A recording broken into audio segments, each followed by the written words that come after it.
In the quiet depths of a research facility nestled near Seoul, June Park stared intently at a complex array of monitoring equipment. His fingers danced across holographic displays, tracing patterns that seemed nonsensical to anyone else. The room hummed with the soft electronic whispers of advanced machinery, a testament to humanity's relentless pursuit of the unknown. June was different from typical researchers. Where others saw limitations, he saw possibilities. His current project involved scanning distant radio frequencies, a task most of his colleagues considered a waste of time and resources. But June believed something existed beyond the silent void of space. On that particular Wednesday evening, everything changed. A strange signal burst through the static, unlike anything he had ever encountered. The frequency was unusual, with mathematical precision that seemed almost deliberate. June's heart raced as he realized this was no random cosmic noise. The signal contained complex mathematical sequences, structured in a way that suggested intelligent design. Each transmission carried intricate patterns that defied random generation. Within moments, June understood he was witnessing humanity's first genuine extraterrestrial communication. His hands moved quickly, recording every nuance of the transmission. He didn't call his supervisors immediately. Something told him to verify the data first. Hours passed as he analyzed the signal, cross-referencing it with astronomical databases and running multiple computational simulations.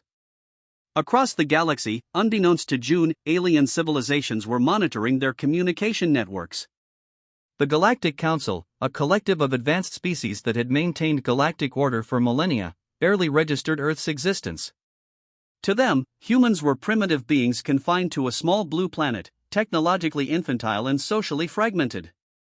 Kiro Vallon, a senior representative from the Stellar Confederation, would later describe humans as barely evolved primates with delusions of cosmic significance. His dismissive attitude was shared by most council members who viewed Earth as a curiosity at best, an irrelevant speck in the vast universal landscape. But the signal June discovered was different. It carried mathematical constants that suggested a sophisticated understanding of quantum mechanics far beyond what current alien technologies presumed possible for a young civilization. Each mathematical sequence was a potential key, a message waiting to be deciphered. As dawn broke over Seoul, June realized he was holding something revolutionary. The signal wasn't just communication, it was an invitation. An invitation to something larger, something beyond human comprehension. He knew revealing this would change everything. When he finally presented his findings to the Research Institute's leadership, the reaction was mixed. Some scientists were skeptical, others intrigued. But June remained calm, his evidence meticulously documented and mathematically irrefutable. Little did the Galactic Council know that this single transmission would mark the beginning of humanity's unexpected journey into cosmic significance. June Park, a simple researcher with an extraordinary vision, had unknowingly opened a door that would challenge everything alien civilizations believed about technological evolution. The transmission continued, its mathematical language speaking volumes about human potential. Complex, precise, and utterly unexpected. Each pulse of data was a statement: humanity was not just another species. They were something entirely different. In the sterile conference rooms of alien administrative centers, discussions would soon begin. Discussions that would challenge millennia of established galactic understanding. And at the center of it all, a young researcher in Seoul who had no idea he was about to change the course of cosmic history. The signal continued, a beacon of mathematical brilliance cutting through the cold, silent darkness of space. Waiting. Watching. Inviting a response. June Park smiled, knowing something remarkable was about to unfold. Would you like me to continue with the next part of the story? 2 years after the initial signal discovery, Hannah Kim stood in a converted warehouse laboratory on the outskirts of Busan. Her team of young researchers worked tirelessly, surrounded by a maze of quantum computing equipment that looked more like abstract art than scientific machinery.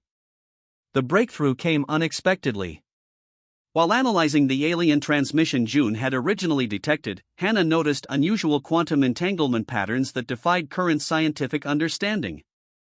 Most researchers would have dismissed the anomaly, but she saw something different, a potential communication method that could transcend traditional electromagnetic limitations. Her prototype was deceptively simple. A small device no larger than a smartphone, constructed from a unique combination of rare earth minerals and experimental quantum processors. When activated, it created stable quantum communication channels that could potentially transmit information instantaneously across vast cosmic distances. The first test was almost anticlimactic. A simple message, mathematical sequences that represented fundamental universal constants, was transmitted through the device. But unlike traditional communication methods, this signal didn't degrade over distance. It remained perfect, unchanged, instantaneous. Alien scientific monitoring stations first noticed the transmission as a peculiar quantum signature. Their initial response was confusion. The communication method was so advanced that it seemed impossible for a supposedly primitive species like humans to develop such technology. Aaron Knox, the lead scientific advisor for the Galactic Council, found the transmission deeply troubling. Quantum communication had been a theoretical challenge for advanced civilizations for thousands of years. Humans had seemingly solved it with remarkable simplicity.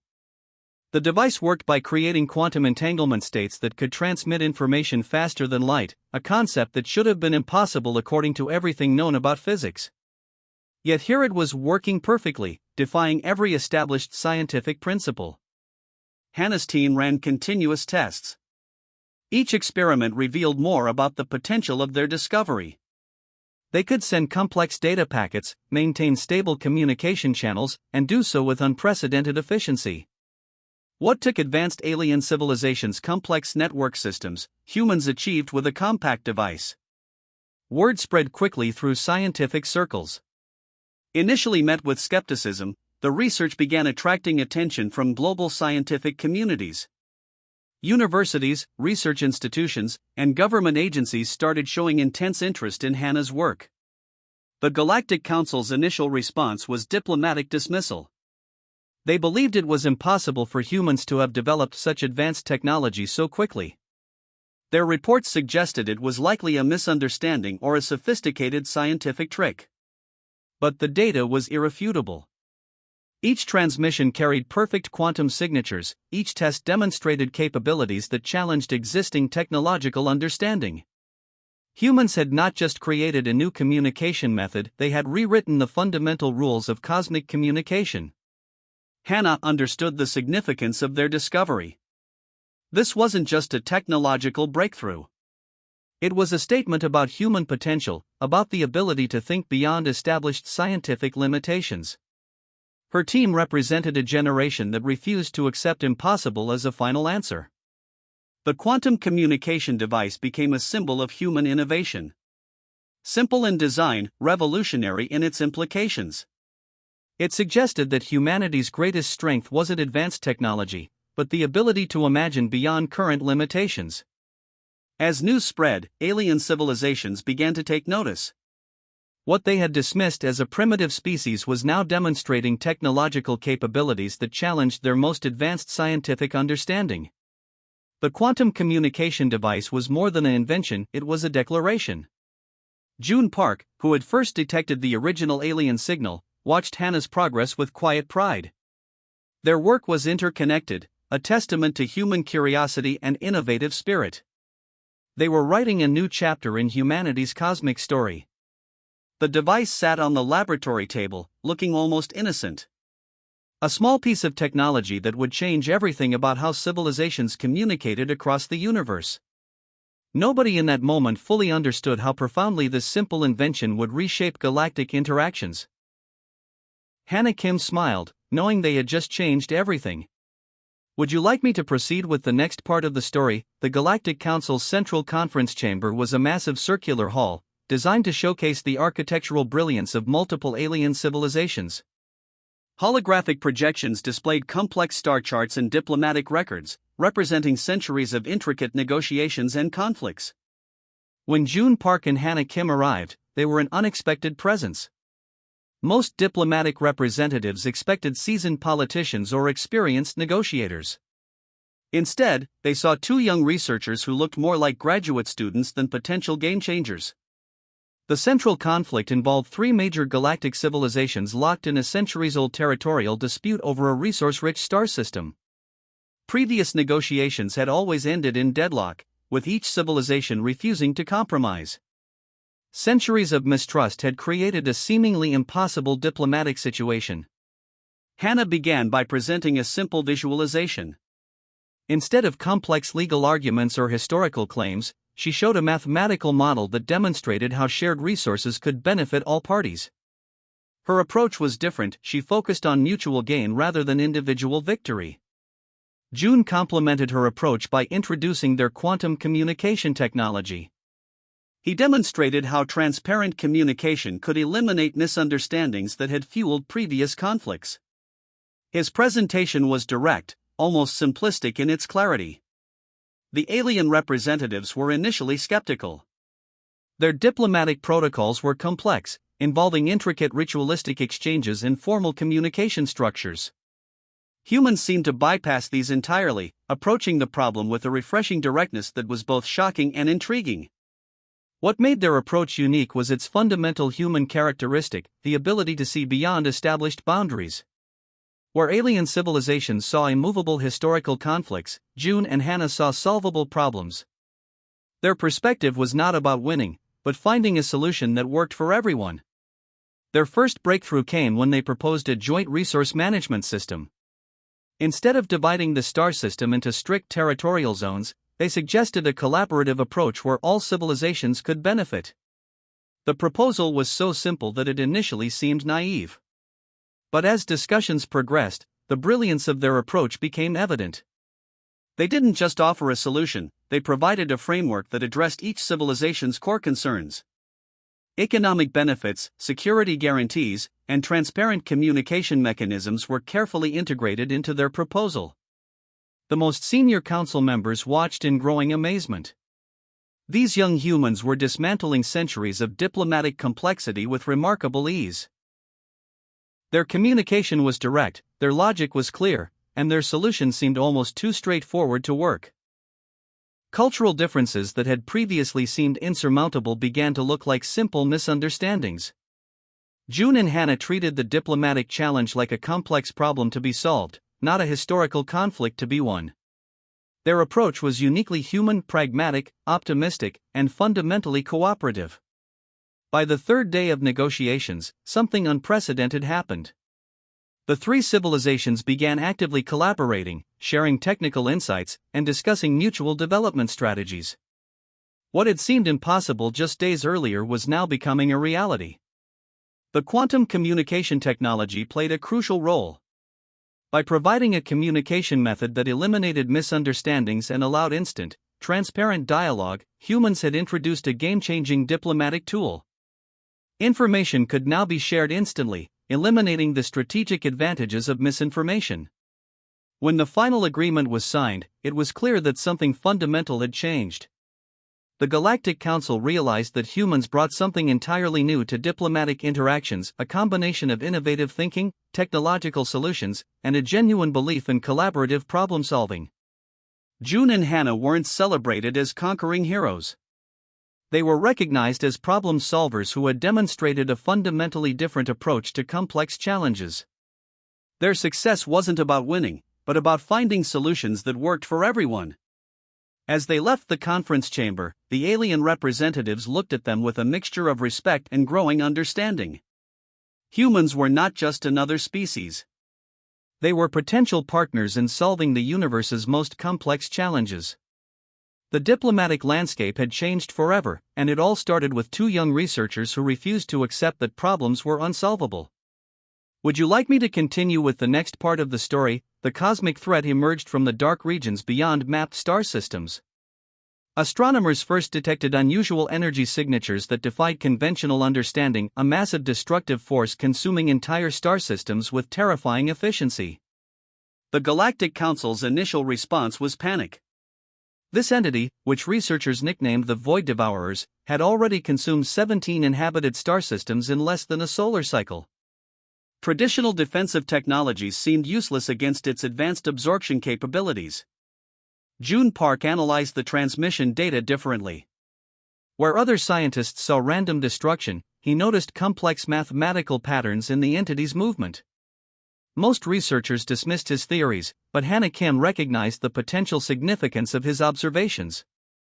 Their research team worked around the clock, converting an abandoned deep space research station into a makeshift strategic center. They used quantum communication networks to gather information from multiple alien civilizations, creating the first truly collaborative defense strategy. The Void Devourers moved like a living intelligence, consuming entire planetary systems by breaking down molecular structures and converting matter into pure energy. Conventional weapons had zero impact. Entire fleet armadas had been destroyed in moments of contact. Hannah's breakthrough came from an unexpected direction. By studying the entity's energy absorption patterns, she discovered a potential weakness. The destruction process followed specific quantum resonance frequencies. If those frequencies could be disrupted, the entire absorption mechanism might collapse. June developed a technological solution using their quantum communication prototype. Instead of traditional weapons, they designed a frequency modulation device that could potentially interrupt the Void Devourer's molecular deconstruction process. It was a completely radical approach that most military strategists considered impossible. The Galactic Council was initially skeptical. Sending a small human research team to confront a cosmic threat that had destroyed entire civilizations seemed like a suicide mission. But with no other viable options, they reluctantly approved the experimental intervention. A specially designed probe was launched, equipped with June and Hannah's frequency disruption technology. As it approached the approaching entity, tension filled every monitoring station across multiple star systems. This was humanity's first real test on a galactic scale. The probe's initial contact produced unexpected results. Instead of immediate destruction, the Void Devourers seemed confused by the unusual quantum frequencies.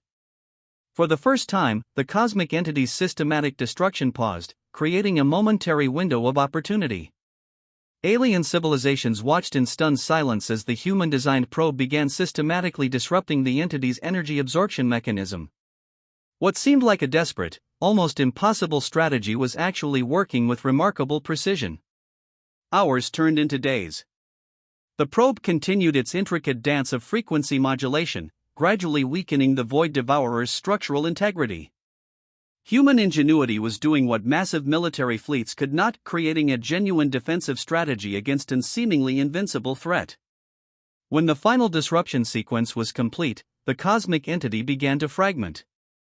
Massive energy waves dispersed, and star systems that were moments away from destruction suddenly found themselves unexpectedly saved.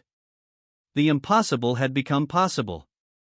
The Galactic Council's emergency session was unlike any previous gathering. Alien representatives looked at the human delegation with a mixture of respect, amazement, and growing understanding. Humanity had not just defended against a threat. They had fundamentally changed how existential challenges could be approached. June and Hannah stood quietly, understanding the magnitude of their achievement. They hadn't won through traditional military might, but through innovative thinking, collaborative research, and a willingness to approach problems from completely unexpected angles. As reports spread across galactic communication networks, one thing became clear: humans were no longer just another emerging species. They were a fundamental game-changer in cosmic survival strategies. The threat was neutralized. Humanity had proven its worth on the grandest possible stage. Would you like me to continue with the final part of the story? The Galactic Council's central chamber was unusually quiet. Representatives from dozens of advanced civilizations sat in stunned silence, processing the implications of humanity's recent actions. What had begun as a dismissive view of humans had transformed into something entirely different. Kiro Vallon, once the most vocal critic of human potential, now found himself leading a historic session. The very civilization he had once described as barely evolved primates had just saved multiple star systems from complete destruction. The irony was not lost on anyone present. Humanity's journey from a seemingly insignificant planet to a critical galactic player had happened with remarkable speed. Their approach to problem-solving defied every established scientific and diplomatic protocol. Where other civilizations saw boundaries, humans saw opportunities. The quantum communication technology developed by Hannah Kim was now being integrated into galactic communication networks. What was once considered impossible had become a standard communication method. Alien scientists were still struggling to understand how humans had achieved such a breakthrough so quickly. June Park's analysis of the Void Devourers had opened entirely new fields of cosmic research. His mathematical models were being studied in research centers across multiple star systems. The way he approached complex problems was now being taught as a revolutionary scientific methodology. The Galactic Council's fundamental structure began to change. Traditional hierarchies that had existed for thousands of years started to crumble. Humans had introduced a new way of thinking, collaborative, innovative, and fundamentally hopeful. It was a perspective that challenged centuries of established galactic interactions. Diplomatic protocols were rewritten. The rigid communication systems that had defined interspecies interactions for millennia were replaced with more dynamic, transparent approaches. Humans had shown that true progress came from understanding, not from maintaining old conflicts. Economic systems transformed as well. The resource management strategies developed during earlier negotiations became a standard model. Shared development, transparent communication, and mutual benefit replaced the previous competitive approaches that had defined galactic economics. Scientific research took on a new dimension. Human researchers were now welcomed in laboratories and research centers across multiple civilizations. Their ability to think beyond established boundaries made them invaluable partners in solving complex cosmic challenges. The transformation wasn't just technological or diplomatic. It was fundamental. Humanity had introduced a new perspective to galactic civilization, one that valued innovation, collaboration, and the potential of collective problem-solving. Hannah and June became more than just individual researchers. They symbolized a new approach to cosmic challenges. Their work represented humanity's potential to bring fresh perspectives to long-standing challenges. Alien civilizations that had previously viewed humans with suspicion now sought collaboration. Universities across different star systems began exchange programs. Young researchers from multiple civilizations studied human approaches to problem-solving, innovation, and communication. The Void Devourers incident had been more than just a military victory. It was a demonstration of human potential, the ability to approach seemingly impossible challenges with creativity, collaboration, and genuine innovation. As the Galactic Council session concluded, something had fundamentally changed. Humans were no longer seen as a young, inexperienced species. They were recognized as a critical component of galactic evolution, bringing a unique perspective that could solve challenges no other civilization had been able to address. Kiro Vallon, in his final statement, summarized the transformation perfectly. Humans, he said, are not just another species. They are a cosmic reset button challenging everything we thought we knew about progress, communication, and survival. The universe had changed. And humanity had been the catalyst. As news spread across star systems, one thing became clear: this was just the beginning of humanity's cosmic journey. Would you like me to elaborate on any part of the story?